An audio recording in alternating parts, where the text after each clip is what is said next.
ESPN 94.1 FM and AM 930 present The Drive. Brought to you by Huntington Federal Savings Bank. Local then, local now. Member FDIC. All right, let's get this started right for this Tuesday, September 28th. Your drive begins now on ESPN 94.1 and AM 930. I'm your host, Paul Swann.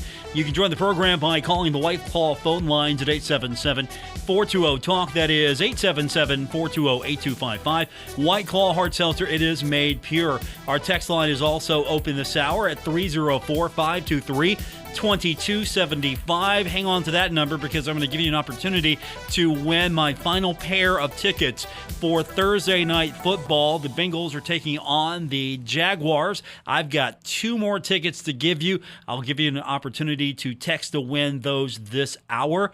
Looking forward to the game coming up on Thursday. We got a busy Thursday. Of course, we've got the Coach Charles Huff show.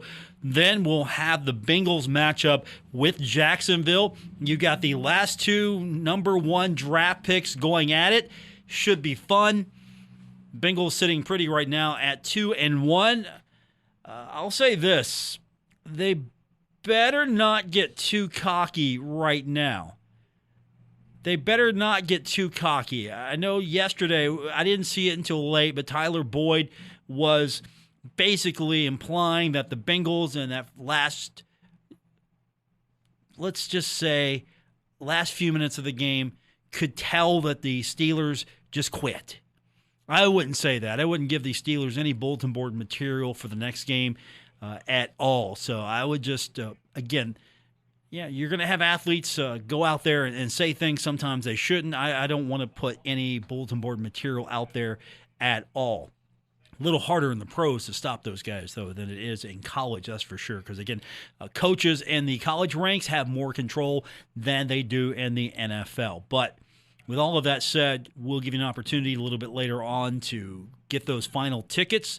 Great response from all of you so far. I do appreciate it. And we'll try to do more things like that. Since you guys have shown that you're really into it like this, we're going to try to do more things and more giveaways this way. We got soccer coming up later in the week. The men are back in action, but the Conference USA Player of the Week awards came out today. And guess what? Oliver Assembly, he is the Defensive Player of the Week. And he earned it because of Marshall's performance against 2 top-ranked teams. Against number 20 Akron, didn't face a shot on goal until the 58th minute. Marshall led that 2-0, and when Akron started pressing the herd, he started making stops right and left, and he also was a wall against Kentucky as well. He was a wall against Kentucky. He was pretty good, if not unstoppable, against Akron as well. So he's your Conference USA Defensive Player of the Week. So congratulations to him. And, of course, more men's soccer coming up. Not against a top 25 opponent for the first time. I don't win, either receiving votes or a top 25 opponent. I don't know if I've ever seen a stretch like this. And this was all put together before Marshall even got into the NCAA tournament last year, won the national championship. So pretty good stretch. So they're going to be really good by tournament time, I think, if not already. I mean, you look at the conference standings, though. Coastal Carolina's got four ties, 4 draws. Marshall and Kentucky have got 2 draws. I mean, the standings, it's anybody's championship right now for the regular season, but the tournament's more important. Marshall's got to get some wins, though, get some important points on the board. Speaking of Conference USA, this was interesting as it came down today. I've joked in the past that it would be really cool to see maybe Marshall have a beach volleyball team. It's a popular version of volleyball. It's really competitive. Once the Olympics roll around, people get to see it. And it's 2-on-2. It's always high intensity. It's fun. And Conference USA have a few members in the league that are already participating. So Conference USA is adding beach volleyball as a sponsored sport beginning with the 21-22 season. Now, I don't think Marshall will be hosting beach volleyball tournaments anytime soon or be sponsoring a team, but we are going to have on the program tomorrow, unrelated to this announcement, Ari Agnes, head coach of the Marshall women's volleyball team. So I will ask her if there has been a, hey, what do you think about putting beach volleyball on the on the schedule here for Marshall Athletics conversation. I want to know if she said, hey, let's do this. Probably not, but now that it's a sponsored sport, why not? Could you imagine seeing all the beach volleyball over on the sandy shores of the Ohio River? Yeah, it would be fantastic. I mean, you could, if they ever clean up and fix up Harris Riverfront Park and actually do something with it, we could have a beach volleyball arena. We could have that, or whatever you call it. Some grandstands. You could have the beach volleyball pit there. You could have beach volleyball on the sandy shores of the Ohio River. You could do that. It would be fantastic. I would look forward to seeing that. And I don't think you could do that. It would be fun, though. I think it would be fun, especially if you put it maybe down on the boat ramps. I don't know. You know, the ducks can come by and watch it as well. Where would you put that? Where would you have that? Of course, you would want to have that somewhere on campus. Still, you know, it's not like Marshall is like Coastal Carolina. Coastal Carolina is going to be like an associate member of this thing. It's not like Marshall's one of the Florida schools here, where you have an abundance of beach.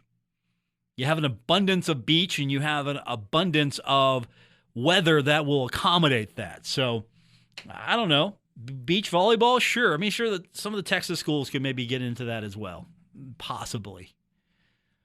I'm not sure. Next thing you know, Conference USA is going to be adding hockey. And then I'm going to be pressing the athletic department for a hockey team. That's where this is ultimately ending up for me. Eventually, Conference USA will sponsor hockey, and then I'm going to be pressing every day athletic department. Hey, when are we going to get hockey? When are we going to get hockey? I know what the answer will be. It's been the same answer it has been for probably 20-some years, and I've asked that question every time I possibly can. When are we going to get hockey here? I've asked it of every athletic director, every single one, since I've had this platform. The answer has always been no, but it's been a polite no. I'll give them that. All right, you know what it is. It's Tuesday, so you know what that means. It means we've got Coach Huff. We got his weekly presser. That's coming up. Also, before that, we've got Alex Millett. We've got his comments. Usually I would start with Coach Huff, get those going.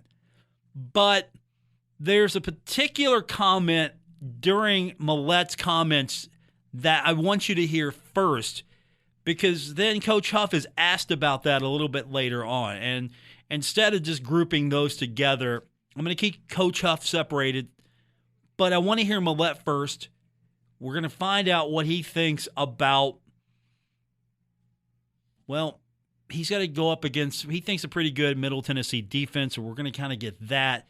That's sort of part of what he was talking about, but he was also talking about the team's own failings. He also talked about the mentality of the locker room, and that's where I really want you to hear what he had to say, because it'll feed into some of what Coach Huff is talking about a little bit later on. So we've got all that for you.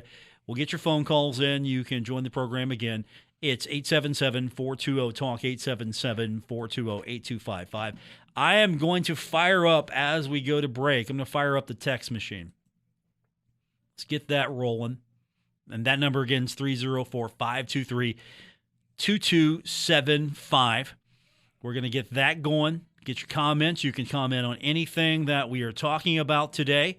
You can, of course, throw things out there that we're not talking about. So you've got that ability. So it's basically your opportunity to respond in real time to what's happening on the show, or if there's something we're not talking about and you think we need to be, this is now your opportunity. So you've got that going at 304-523-2275. But Alex Millett will get his comments when we continue later on. Coach Huff will give you a chance to win 2 tickets to go see the Bengals Thursday night. These are digital tickets, so you don't have to come to the radio station. I'll send them to you electronically. You get them, and you download the app, and you just show them at the gate, and they'll let you right in. So we'll do that with you a little bit later on. More coming up. It's The Drive, ESPN 94.1 and AM 930.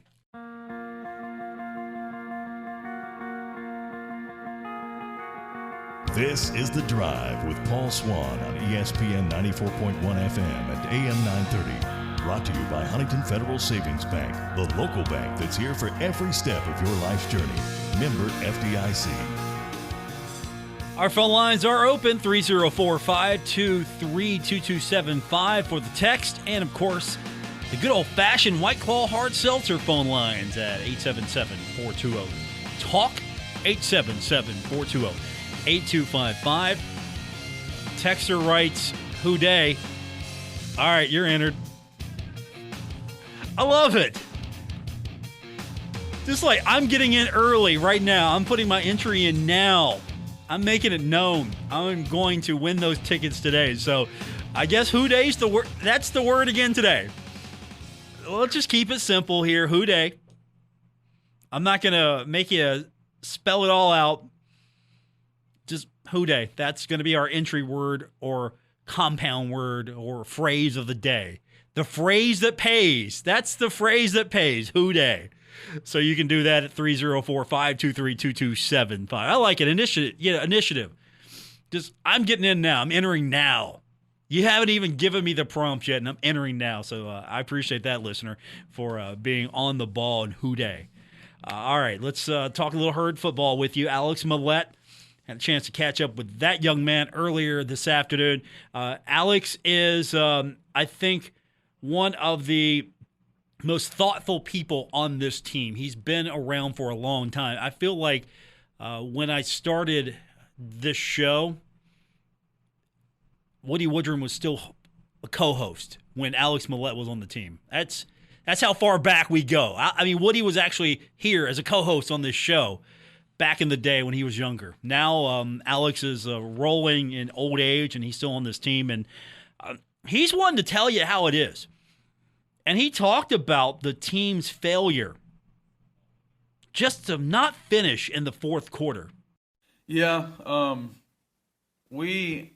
one of our main focuses in this program is to finish the fourth quarter, and we have failed to do so in the past two games. And obviously that's something that we're trying to figure out how to fix, because this, as that being something that we pride ourselves with, and falling short two games in a row.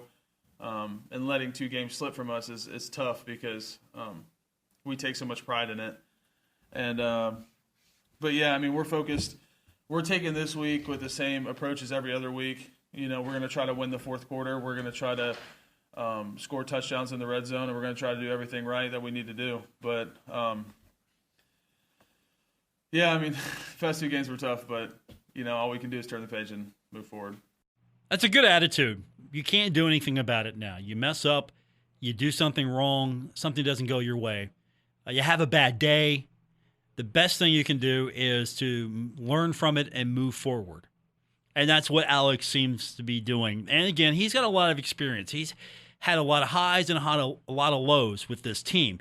And he's a good judge of talent. He's a good judge of how they're performing. And so he was just flat out asked if he would rate the offensive line. Here's his report card. I think we're doing – I would say that we're playing pretty well.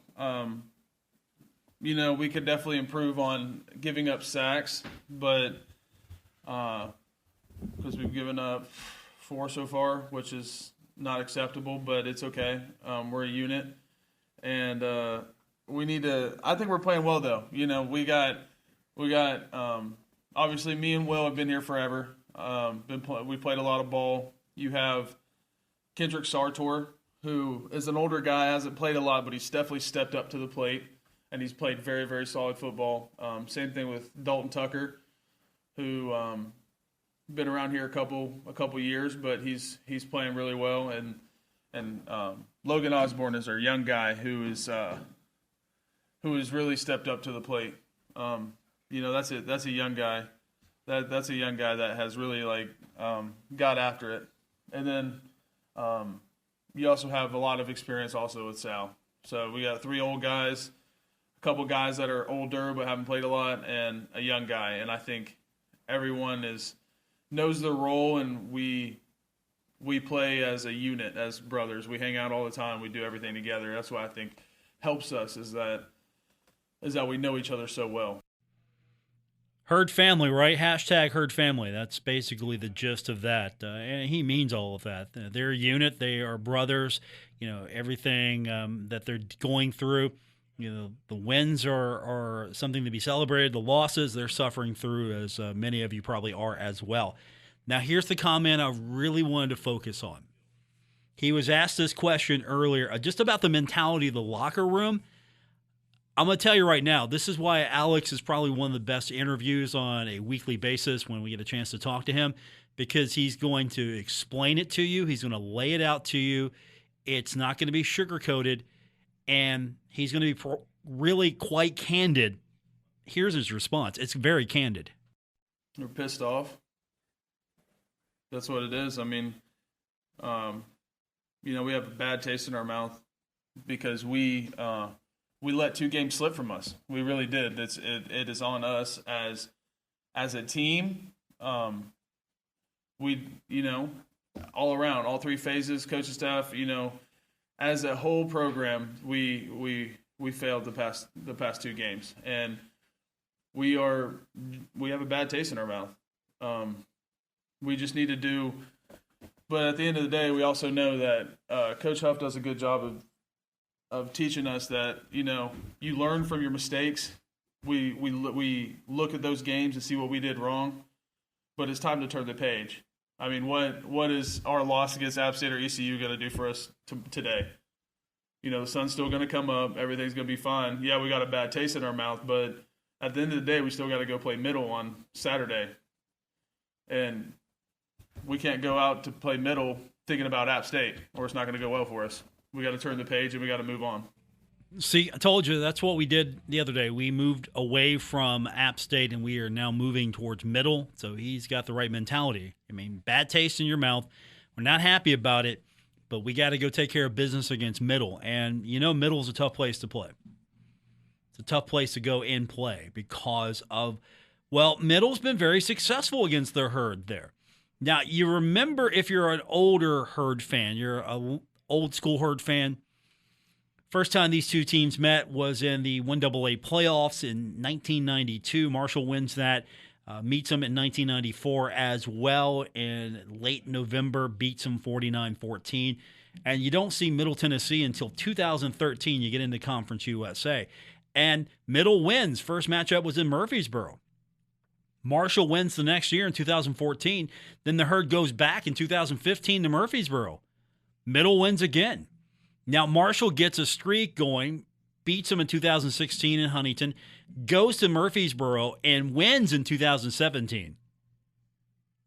But right back in Huntington, 2018, it's a loss. 2019, it's a loss in Murfreesboro. Marshall gets a victory in 2020, 42-14. And that's where we stand. 2021, going back to Murfreesboro. Marshall has won only 1 time in Murfreesboro. So I asked Alex, I said, look, this place is tough. What's so tough about this place? And he mentioned why it's a tough place to play at. A different atmosphere every time you go there, to say the least. And, it's a lot of times you got to bring your own juice, but it's fine because I think as a team we do a good job of that. And I think but the thing that gets you is they also do a really good job of bringing their own juice, and they know how to play at home.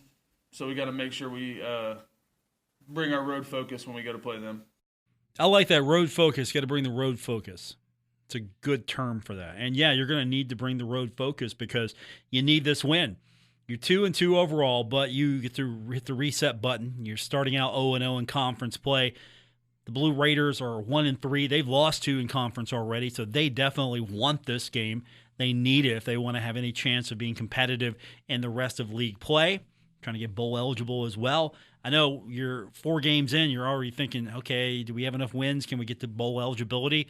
That's always a big deal for a lot of these programs. And so that's where we're at with the must-win. I hate to call it a linchpin game. I hate to say it's a must-win, but first conference game, you kind of want to win that one. Now, since Alex is rolling on the offensive side of the ball, I want to get his thoughts on that defense. You look at the defense for Middle Tennessee.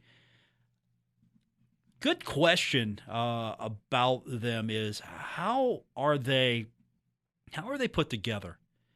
And first of all, they seem to be really like a cohesive unit, and that's where Alex started, just talking about the fact that they're just really a unique group. They're all together, and he talked about what he saw when he was looking at them on the defensive side.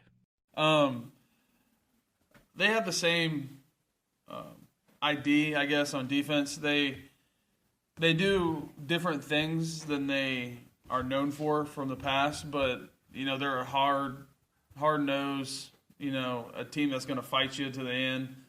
They're going to be a tough football team. They've always been a very solid football team. Coach Stockstill's a really good coach, and I think he knows how to prepare those guys well. Is there anyone that stands out? You look at them, are they all pretty?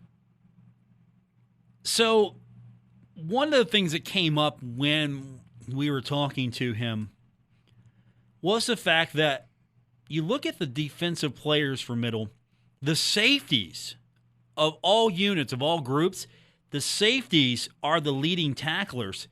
And Alex, he was aware of that as he studied this team already and has a pretty good idea of what they're about.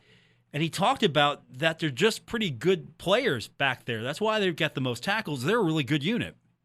Well, their safeties are very good players. So, their safeties are good tacklers. They can find their way into the box. They're just good overall players. So, yeah, looking at it from the outside, you think that maybe the ball gets to the secondary a lot, but that's not the case. Like their safeties are really they can be downhill and they can cover. They're actually really solid football players. So, like I said, they're good. That's Alex Millette. We're going to get the thoughts of his head coach, Charles Huff, when we continue. I've got some of your texts in already. We're going to read those as well. Give you an opportunity to jump in on the text line. It's 304-523-2275, 304-523-2275. If you want to join us on the text line, of course, the phone lines are open as well. 877-420-TALK, brought to you by White Claw. White Claw Hard Seltzer. It is made pure. More coming up. It's The Drive, ESPN 94.1 and AM 930. This is The Drive with Paul Swann on ESPN 94.1 FM and AM 930. Presented by Huntington Federal Savings Bank. We've got comments from Coach Huff in a moment. Charles Huff's weekly presser. We're finally back on a normal schedule here. We don't have the Coach Huff show tonight. So you get a little extra Coach Huff for your week on Thursday, back to normal. Looking forward to getting in just a normal rhythm once again, playing on Saturday. I'll be back at Roosters for this one. Marshall taking on Middle Tennessee. We'll have the game for you right here on ESPN 94.1 and AM 930. Of course, we've got our text contest going on right now. 304-523-2275. We're going to do a random draw once again, and it's going to be tough. For everyone who entered, I wish I had more tickets. So we're going to do a random draw here in just a little bit before the hour ends. We'll try to get that wrapped up. But you can enter now, and you've already decided, hey, who days what we're going to text you, and you're going to accept that, and that's our entry. So 304-523-2275 for my final pair of tickets to go see the Bengals take on the Jaguars Thursday Night Football.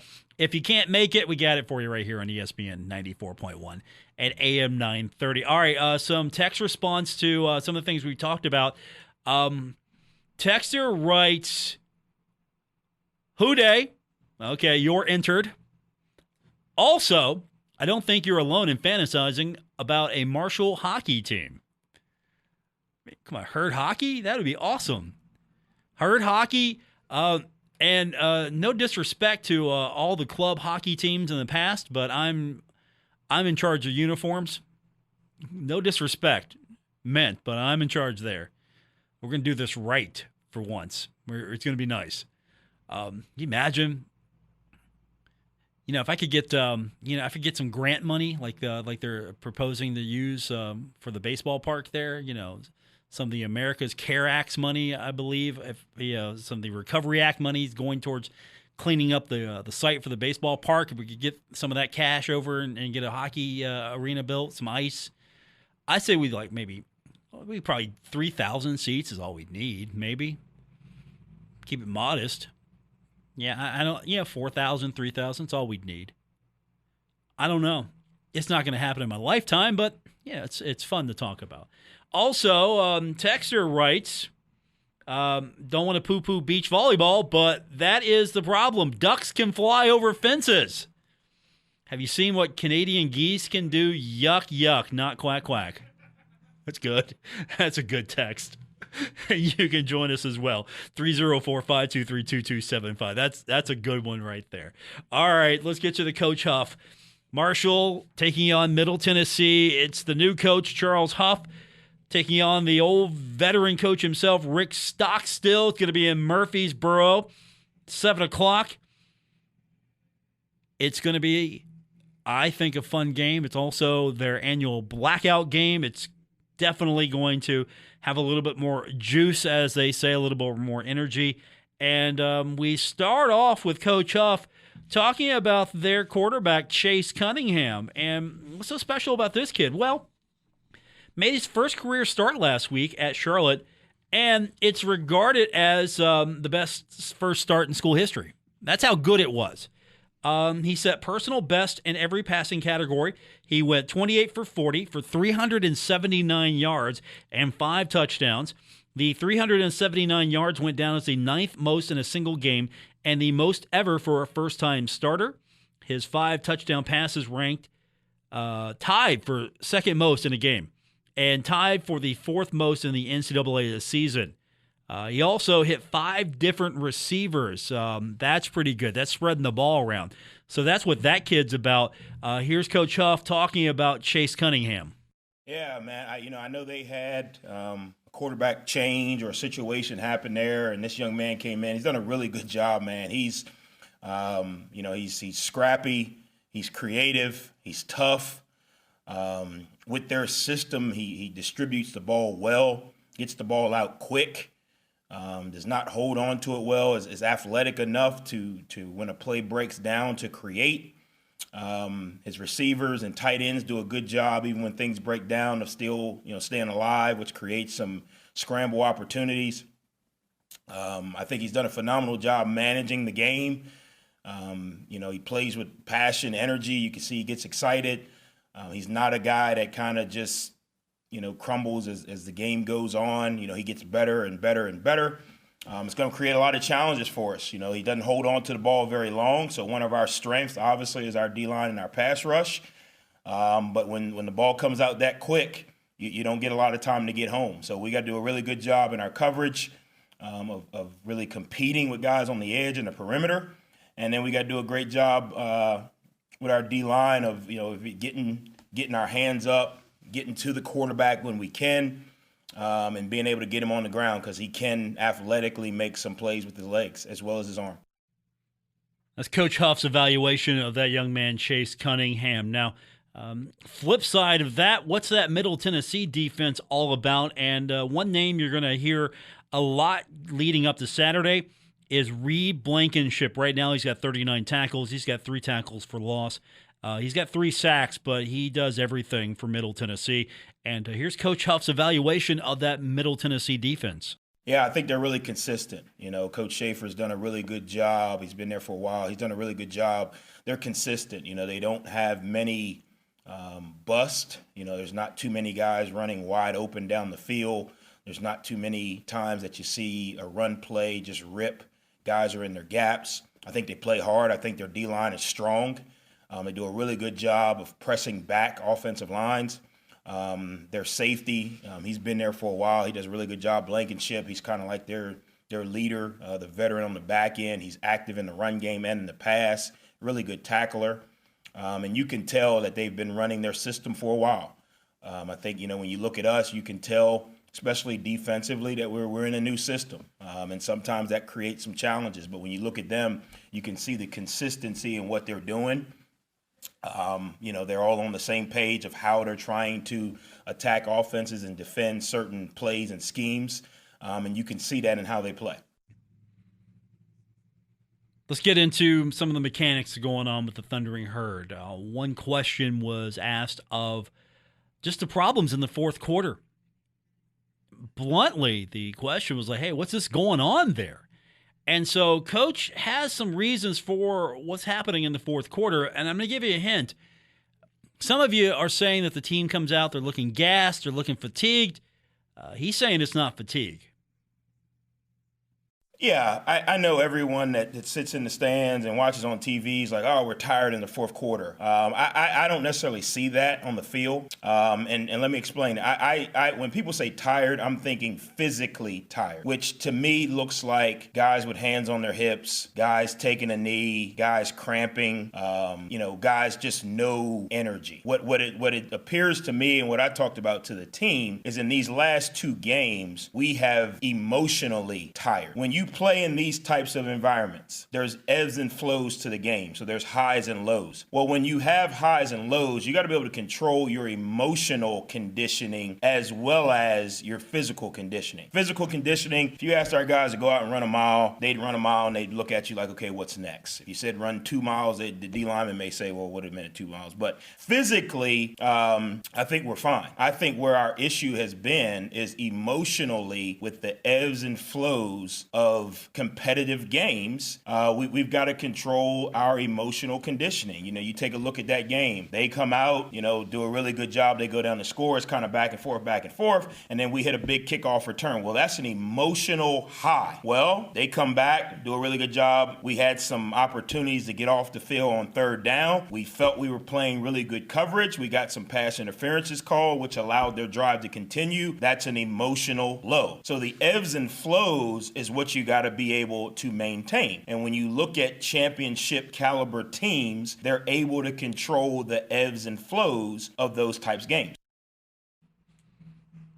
So he's going through that. The next question was, how do you improve emotional conditioning? I mean, it's like you go and you lift weights and you run, you do everything you can to improve your body physically. What do you do to improve emotional conditioning? Here's Coach's response. I think that's just when you get accustomed to playing high-level football and you get accustomed, people talk about culture. When you have a culture of winning, and that's in everything you do, you are able to control those things more. I think it comes from an opportunity for your leaders on your team to be able to play the next play. I don't believe in, quote-unquote, somebody saying go make a play, but I do believe in those emotional highs and lows. Everyone on the team, coaches included, have got to be able to go back to your fundamentals, which is alignment, assignment, execution. So being able to mentally refocus, being able to mentally, move on to the next play, whether that's a 99-yard kickoff return or whether that's a pass interference that gives them 3 more downs, being able to mentally lock back in and say, okay, I got to play the next play with really good technique, really good assignment, alignment, really good reminding of my tips and reminders of the things that we talked about, and I got to be able to focus in on executing. That's how you kind of manage that, and it takes time. It's not something that happens overnight. It's not something that you can say, hey, if we do 37 mental push-ups, we're going to be ready. Or if we just start yelling at the beginning of practice, that's going to help our emotional conditioning. It's a collective effort, and we've all got to be able to celebrate and enjoy, the highs, but also to kind of put our foot in the ground and stop the slide on the lows. And finally, the comment I've been waiting for, in response to Alex Millett talking about the mentality of the locker room right now, where he said everyone's pissed. Here is Coach Huff talking about team motivation, and he does reference what Millett said as he was asked about it. Well, I don't think we need to get motivated because we got an opportunity to play the best game in America, and God has blessed us with another opportunity. But I think when, Millett, and I said it to the guys, I'm pissed off because I think we've had opportunities that we did not capitalize on. If we were playing the New York Giants and they beat us 58-6, it would have been great, but you kind of anticipate those things, But when you're playing teams that you feel like, hey, we had an opportunity to win these games and we didn't take advantage, it kind of pisses you off. What you have to do is and this is not pissed off, put your fist through a wall or put your head through a board. This is pissed off with refocusing on the things that it takes to get the results you want. So being pissed off enough to come to practice on Monday, Tuesday, Wednesday, Thursday with an elite focus. Being pissed off enough to have accountability to look at the film and say, that's where I could have done more. That's where we could have done more. This is where we can get better. And then channeling that in your preparation and fixing it. Not just, man, we could have won, those 2 games. Man, this is messed up, man. We should have, could have, would have. No, we had an opportunity, guys. And you know what? We didn't get it done, but we are going to fix it. And that's kind of the pissed off mentality. It's not somebody putting their head through a board or wanting to fight a guy, but it's almost like, you had an opportunity and we didn't do what we needed to do to take advantage. All right, no fighting guys. It's Coach Huff. If we've got time on the other side of the break, we'll talk a little bit more about, you know what? I think when we come back from break, I got a couple of cuts from Coach Huff that I want to get to. We're not going to get to the entirety of everything here today, but there are a couple cuts I want to get to. Coach Huff was, I'm not saying he was Ric Flair, but he was styling and profiling a couple high school games Friday. He had a day off. He could do it. So we'll talk about that. I'm giving you a few more minutes to get your entry in. Text line 304-523-2275, 304-523-2275. You decided what the word was. It's going to be hooday. That's the phrase that pays. I've got 2 tickets, my final 2 tickets to go see the Bengals Thursday night football take on the Jaguars. This is going to be a tough one. This is really going to be tough. We got a lot of good entries here. So I'm going to give you a few more minutes to get your entry in, and then I'm going to have to make the tough random decision here to determine the winner. I know the anticipation is killing you, and we'll get to that when we continue with today's edition of The Drive on ESPN 94.1 and AM 930. This is The Drive with Paul Swann on ESPN 94.1 FM and AM 930. Presented by Huntington Federal Savings Bank. All right, we're wrapping up today's edition, The Drive, ESPN 94.1 and AM 930. I'm going to pick a winner here in a few minutes for those final 2 Bengals tickets to go see the Jags on Thursday night football. So that's coming up. I think I've got time. We have got Coach Huff, his presser earlier this afternoon. He was hanging out at some football games on Friday night. You know why? Because he could take advantage of having the day off. So what'd he do? He did something we rarely saw in past years. He went as the Marshall football coach and took in some football games, and he talked about it when he was asked about it earlier. Yeah, obviously, recruiting is the number one thing in this program. It's the number one thing I believe in. A lot of the issues that we see on the football field on Saturdays and Thursdays, you fix in recruiting. That's just the bottom line. It is what it is. Does that take time? Yes. But being that we wanted to make sure that we maximize our opportunity, I don't get an opportunity to get out as much because obviously on Friday nights I have something going on with 75 other guys. So the Thursday game really helped us do that. So we got back from Boone about 5:30 in the morning. I went home and showered, and Coach Legg and I hit 6 schools here in the area. Started at about 7:30, and we hit the schools here in Huntington. Then we went over to Charleston, and being that we were over in the Charleston area, in order to get back to the Spring Valley game, the state of West Virginia flight department did a really good job of helping us us kind of alleviate or dodge some of the traffic. So it was really good. I think anytime you do recruiting, you got to recruit your backyard. I mean, the kids here are just as good as players that are in California. Or if they're not, we need to know that before we go to California. And that doesn't mean that we're not going to recruit any players out of the state, but I think you got to do a really good job of your backyard and your home ground before you start going to the next area of the country. So it was an opportunity for us. It was an opportunity for Coach Huff. I'm not going to really be able to get to the final cut because, Coach Huff has a lot to say. But I will say this. He went to Huntington, Spring Valley. He saw Cabell Midland, saw Capitol, saw some of the action in the Kanawha Valley. He rode in a helicopter. He's styling and profiling. He was Ric Flair-like, right? I mean, he likes professional wrestling. So he's rolling around the area, his own backyard with a helicopter. I thought helicopters were reserved for the governor. I thought only the governor could just helicopter into a sporting event anytime he wanted to. No, Coach Huff is doing that as well. Coach Huff is doing that. Pretty soon, Coach Huff's going to be taking some flights from the flight school in Charleston. Coach D'Antoni's already rolled that way a little bit, so Coach Huff's going to be able to eventually just hop in and just do that as well, fly to where he wants to, land. But the helicopter's the neat little touch there. It's like, who's rolling in the helicopter? You're at the game. It's Coach Huff. Coach Huff is here. He needs to do that.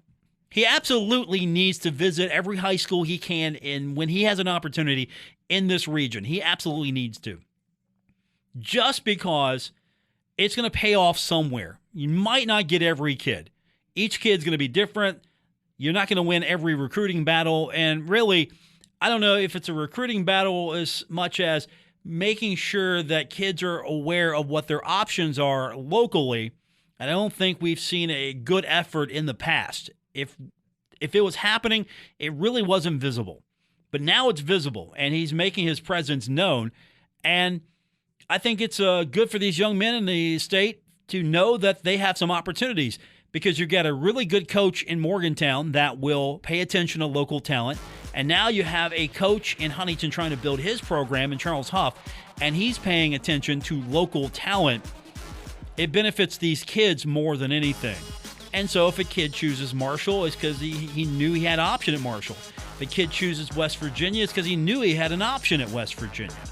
And that's how it should be. These coaches at these schools now, they seem to get it. They understand there's some really good talent in the state.